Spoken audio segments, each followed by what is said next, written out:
good, everybody? This is Ace of All Trades here with the Gaming Illuminaughty. We are back for another Dragon Ball Super episode review. This review is episode 114, Intimidating Passion, the birth of a new super warrior. And alongside me on my left side, I got Jojo, my co-host. Say what's up, Jojo. How's it going, everybody?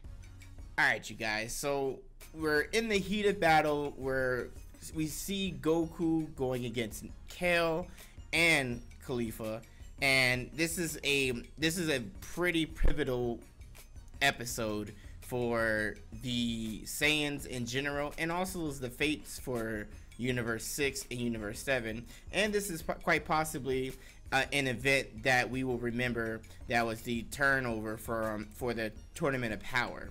So before we get into it, Jojo, tell me your initial thoughts of the episode, what you like, what you dislike. Go.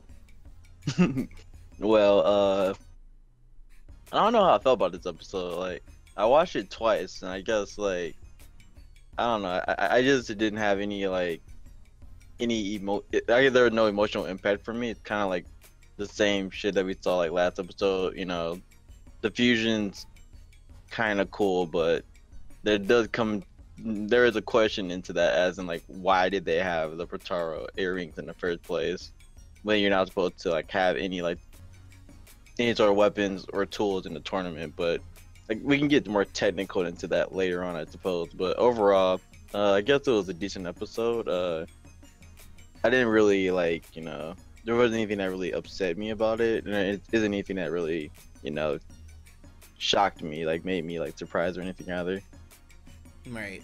Nah, I got you. And I felt some type of way last episode when we were kind of teasing, like, hey, like, yeah, we saw Super Saiyan 3. Let's go ahead and combine. Let's go ahead and work together, and let's go ahead and do this, and we'll get Super Saiyan 3 together.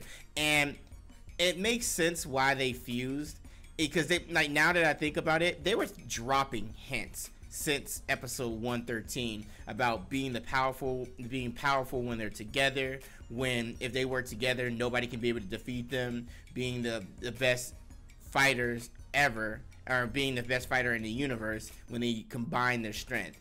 So they dropped subtle hints of the particular union, and you could kind of notice it if you really think about it, or if you go back and watch the episode. So at the beginning of this episode, Kale had finally transformed into her berserker mode. But the thing is, though, and this is the thing that I thought was interesting, Kale had and it's funny because I just saw this movie, so I won't talk about it really. Kale had a moment like the Hulk has a moment. And the reason why I say this is, when you get the Hulk can be controlled and, like, can control his power, he's in a destructive force and can do nothing but great and amazing things. And that's how I kind of look at it when it comes to Kale and her transformation and her controlling the berserker form and becoming a true legendary Super Saiyan. And I feel like that's how Kale is, because there was a moment that, and this is what kind of made me, like, really, like, when Khalifa was trying to get Kale and say, hey, sis, let's do this together. And then all of a sudden, like, they have a deep moment, and then she gets Kale to tear up. And then all of a sudden, out of nowhere, she just snaps back into her form, like her regular self, with complete control, because you see her eyes and everything come back, and I'm just like, nigga, really? This just happened? What are your thoughts, Jojo, on that? I thought, well, honestly, like, the only way that she'd probably be able to control her form is if someone important to her, you know, kind of snaps her out of her, you know, berserker rage. I told you, so, man. It's the Bruce Banner. Sense. It's the Bruce Banner, the Hulk thing. That's exactly what it is, fam. I'm telling you. I mean, it is. I mean, it is. But that's how Brawly was, like, you know. Yeah, that's true. Non-canon Brawly. Now. Yeah. I mean, that's how he was too. Like when he goes berserk, there's almost nothing that can stop him. You know. So that's just what it is, I guess. I mean, it may not be the best way to sort of tell that story, but that's how Dragon Ball Super decided to do it. So just how it is, I guess. Yeah, I mean, so after Kale becomes it has full control of her berserker mode, and they actually start working together against Goku. Mind you, Goku, I believe, is just in his second. He's still in Super Saiyan 2 phase, I believe. Is that correct, or is he back in just Super Saiyan? Super Saiyan 2. It seemed like he was. I think he was just Super Saiyan 2, like most of the time, though. Yeah, he was Super Saiyan 2 for most of the time, and you can see that even then, like as they're working together, like yes, Goku at first is getting overwhelmed by Kale's power because she had fully become controlled of the berserker form, which it was helping them. And then when they start working together, Goku was getting pushed back a lot, but then Goku, being a master martial artist, knew that he had to take out the weaker of the two. And for all intents and purposes, that's Khalifa. Even though she has an intensive strength and she has huge potential, in my eyes, Khalifa is definitely the weaker of the group. And we kind of see that towards the end of the episode, because Goku starts to try to split both of them up, and it becomes an issue. But then Goku was basically, I feel like this is the same Goku. He gets cocky, and it's the same typical Goku as always.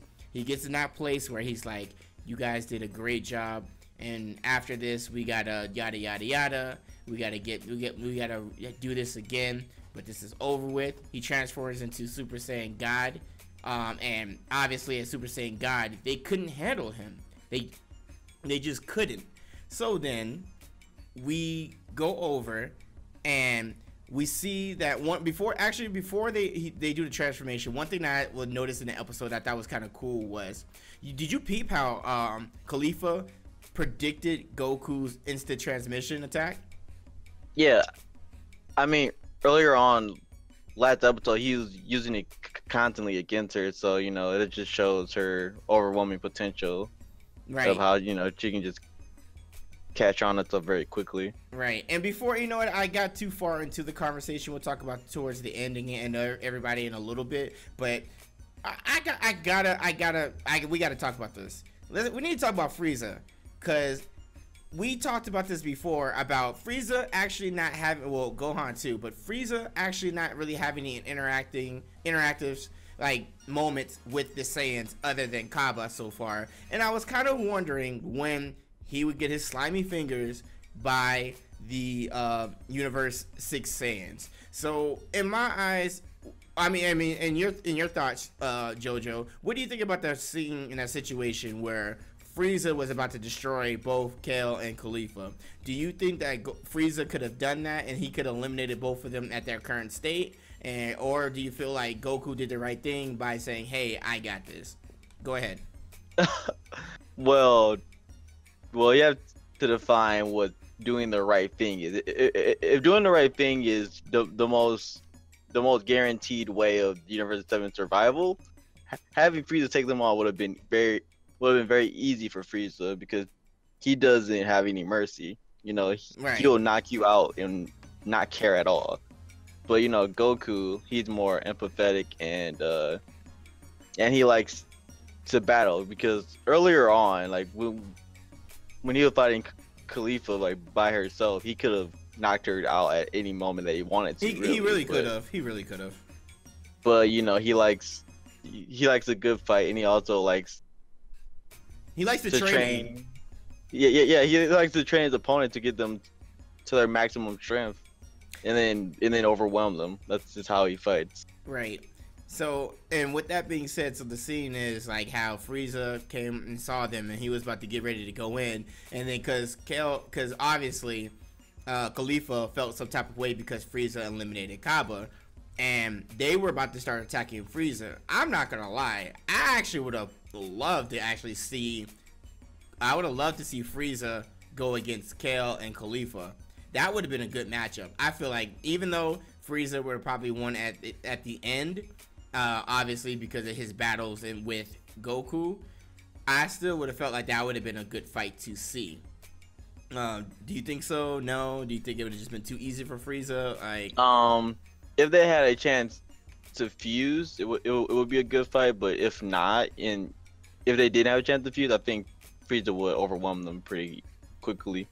Okay. Do you think maybe because of the fact that he's so reckless and so ruthless that would have threw them all completely because of the fact that how evil he is?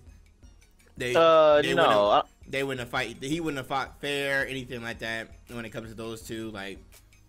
Well, I mean, Frieza fights fairly fair for an evil person, but that's just because he's so strong that he doesn't have to like use any underhanded tricks unless he only uses them when he absolutely has to. Okay. By what I've noticed. Sure. But I don't think he would have needed any of those sort of underhanded tricks really. Right. Unless he gave them time to actually fuse, then he might have a challenge. But right. But just them two as they are, like I don't think he would have had too many problems. So there was a moment where they were trying to do some type of like comic relief, and because Frieza was basically being Frieza, shooting his beams everywhere, and we're taking it as obviously at other people.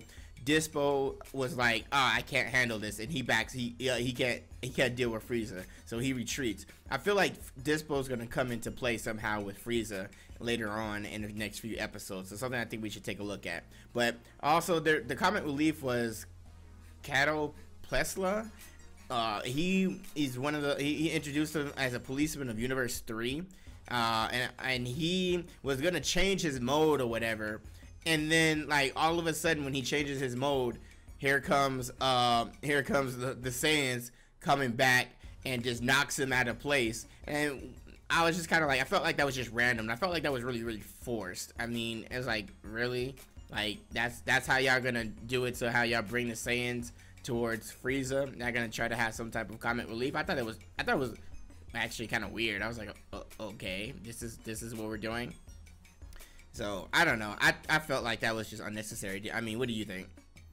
I didn't really particularly care. It just, I guess it's something that you start to get used to. I guess it's like a lot of weird things in this episode. I was just like, whatever, just because I've seen it happen so many times that now it's just like, now I've kind of grown accustomed to like the most random things happening.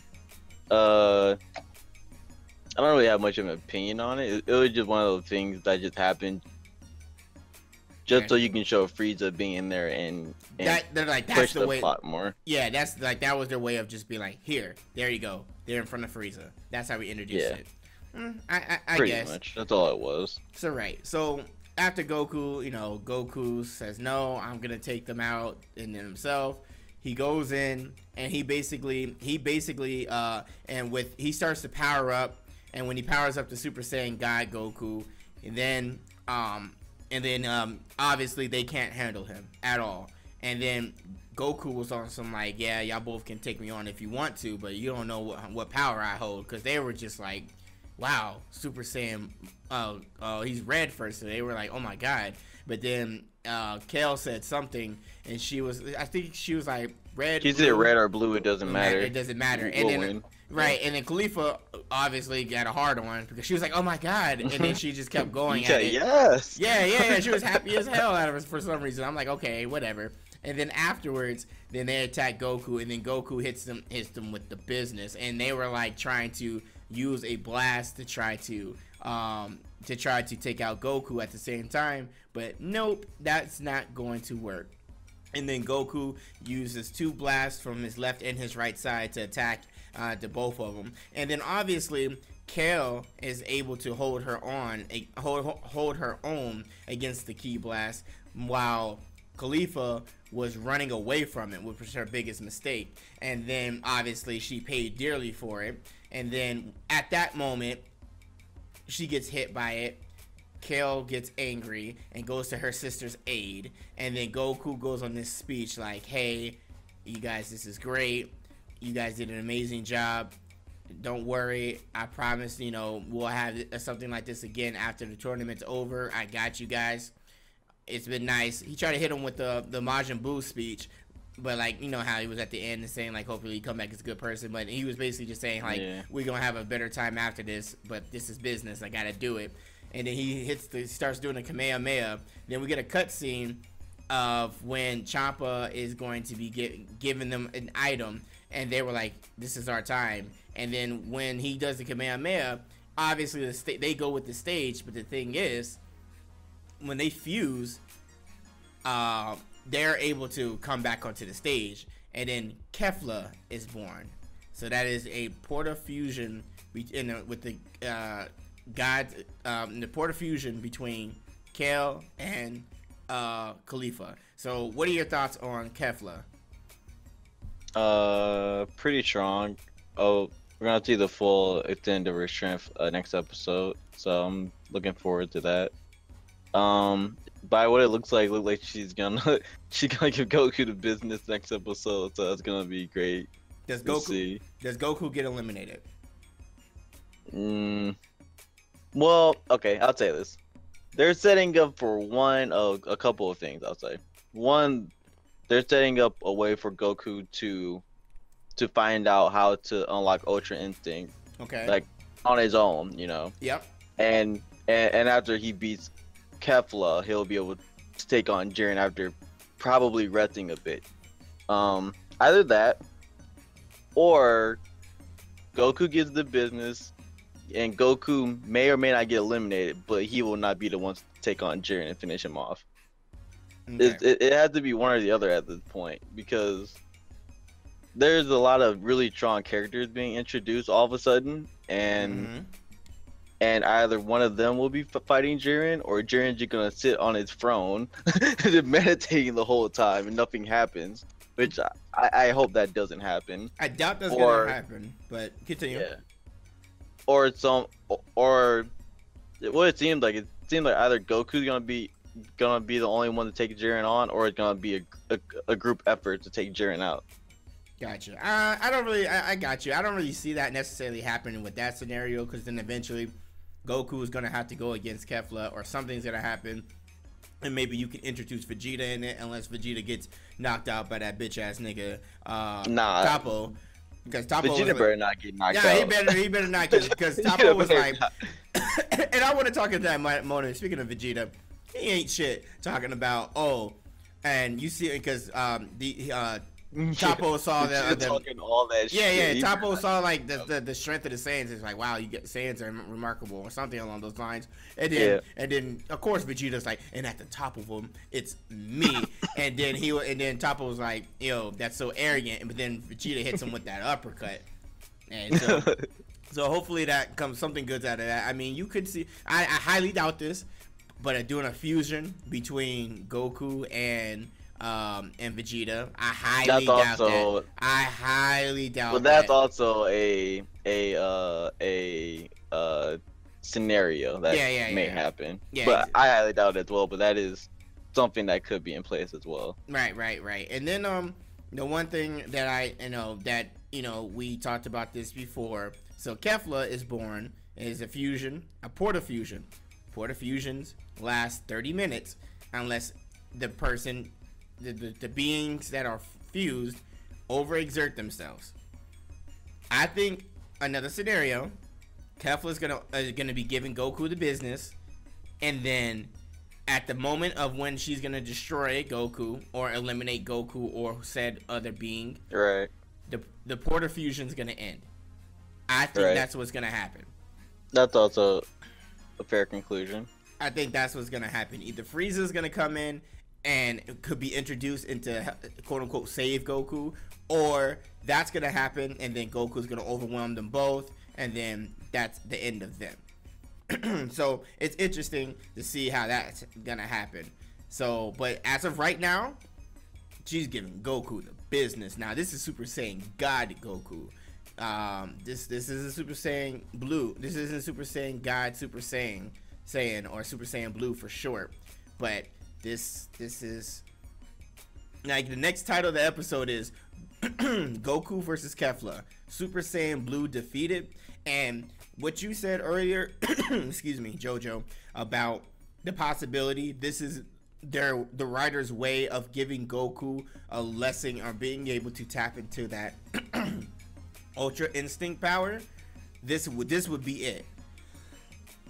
So it's a possibility that Goku may be able to tap into this at the next episode, if not the end of the episode or leading up to it, because it's Goku versus Kefla, Super Saiyan Blue defeated, and there's question marks and exclamation mark. So clearly this is leading up to something. And one thing that we haven't mentioned that we should mention, remember, Jiren said there is nobody worthy enough for me to fight, so he went into meditation. But if you actually notice, this happened twice. Once when Kale powered up to Berserker mode fully, Jiren twitched a little bit in his meditation because he can feel the power of Kale. And let me talk about that for a second. Go ahead. So you mean to tell me that he twitches when Kale powers up, but when Khalifa's born, he just does nothing? Like no. Whoa. I thought that he did though. Didn't he move at all a little bit when they fused together and Kefla's born? I thought that they did something. And I didn't see anything. I would have to look just to make sure, but I'm pretty sure that Jiren moved twice. I'm pretty sure he did. And let us know in the comment section. Maybe he did. I don't know, but yeah, I'm sure he did. But the fact that he moved a little bit because of the power that that Kale showed at first, this is only the beginning. This is gonna get Jiren interested to fight again, and this is why I'm saying, like, your theory about having what's gonna happen, how is Goku gonna bring Ultra Instinct back? This might be something that's gonna be along those lines. It's either they're gonna work together and fight Jiren. Highly doubt it, because Goku's personality won't allow it. All right. Plus Khalifa, Kefla is gonna. I was saying that would be after Goku's eliminated. After the fight. Yeah, exactly. But with Kefla, I don't think that's gonna happen either, because no one's talking about this. This is a Porta fusion. Excuse me. This is the first time that they have fused together. If you all remember, anytime Goku and Vegeta have fused, Goten and Trunks have fused, it's always been a level of arrogance. And with these two in particular, they have not completely mastered their fighting ability as of yet. They're still learning. So they're in the early stages of learning what they can truly do, because obviously Goku and Vegeta and the rest of the Universe 7 Saiyans have been opening their eyes to this. And the point I'm trying to make is Kefla's arrogance might get the best of her, because it's gotten the best of Goku before. It's gotten the best of Vegeta when they both fused, and that's with Porta fusion, or that's with the dance. So it's a complete. This is a complete situation where Kefla is gonna be the stronger of the two, of Goku and Kefla at the moment. And it's gonna push Goku to other limits, to his limits again. Yeah. But it might be the arrogance of Kefla that's going to defeat her also. And you notice when they went to go attack Goku, like, they were like, oh shit, like I'm super fast. Like she went right past Goku like it was nothing, and Goku knew it, because he made that stupid face like, huh? What? Like he couldn't believe it himself. And we're gonna see, like, this is gonna be tough. Like, this is gonna be real tough. So we're gonna see, but this is gonna be a good battle. So as long as no bullshit happens. Oh, speaking of bullshit, the only bullshit that I would like to say happened this entire episode, I just want y'all to know, this was only a minute. This 22-minute show that we watched was only a minute in the tournament time. A minute. It is now. It's 21 minutes left. This entire episode was a minute. So I just want you guys to know, this was a minute. When I was like, when they ended it with a minute, I was like, seriously, all this was just a minute? Yeah. I'll redirect you to Frieza versus Goku first fight. Yeah, well, I know that. I know that. I know that. But they did that within the intentions of actually ending the entire show. They thought it was gonna be the ending, but obviously it wasn't, and that's how Cell saga started, and that's how the Majin Buu saga started, and so on. But it was just a minute. So this has been an interesting episode. We have to wait and see. Is this going to be the next episode on 115 going to be the episode where Goku has to be pushed to his Ultra Instinct limits? Because they've been subtly bringing that up too. Whis continues to say it's harder for Goku to be able to do so because it's even hard for the gods of destruction to be able to find Ultra Instinct. But as we all know, when Goku is pushed past his limits and something like that, he never disappoints, or he always overcomes it. So we will see, unless they want to basically go the route of saying F everybody, Kefla is going to be the new warrior, eliminate Goku, and Kefla is going to be the savior for Universe 7. But we will see how that goes, and it's going to be interesting. But all I know is Goku about to get them hands. But we will see. Episode 115 is going to be up next. If you guys want to be part of a discussion like this, or you want to be part of another GI series, be sure to check out our Patreon. That is patreon.com/GI updates. We have a whole bunch of cool tiers. We also do a AAA and a indie game giveaway every month. So if you guys want to be a part of that, check that out. We also have a whole bunch of new series, and we're really trying to get more of our Patreon backers involved in these videos, so you guys, you guys can go in and have conversations and everything like that. Because I mean, if it wasn't for you guys like supporting the entire Gaming Illuminati, we wouldn't be where we are today. And that's from the website, that's from the YouTube channel, our individual Twitch channels, and all of that. So we really do appreciate it, and we hope you guys want to be part of the Patreon. We have a lot of special things planning for 2018. 2017 has been a great year so far for the GI, and we're only growing, and we want to bring you guys along with us. So it's really appreciated. So thank you guys again. We look forward to all of your comments down in the comment section.